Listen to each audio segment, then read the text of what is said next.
बोल आणि काय आणि तू काय? फोन ठेव प्रथमेश. अरे का मला इरिटेट करते तू पण? फोन तर कामासाठी घेतलाय मी. तर वाजले किती 12 वाजले प्रथमेश. तेल टाकून दे तुझ्या डोक्यावर. आता आता अजून आता काय आता लोळतच की काय मग ते केसांचं पुन्हा लोळून टाकतोस आंघोळ की काय घालतो ना तू तेलाने.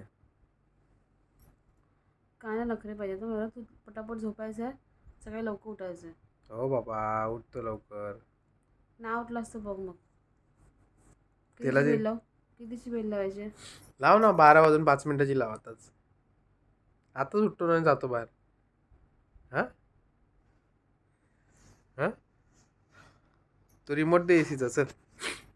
आता काय करतोस त्याच्यावर काय त्याच्यासोबत खेळतोयस. काय नाही, फॅन कमी करतो. पंखा तरी चालू ठेवशील. हा लावतो बारीक. बारीक पाहिजे ठेवायचं ठेव म्हणजे हं. चल जा, कूलिंग झोप जा, व्हायला. झोप जा. पायाच्या खाली रिमोट ठेवलायस तो हा माझ्या. उचलतो. चल झोप आता. तुला लवकर उठायचं आहे बरं हो मी हो फोन आता हातात घेतलास बघ मग मी काय हो करेन. मी खाली ठेवतो बस. ठीक आहे चल. खाली ठेव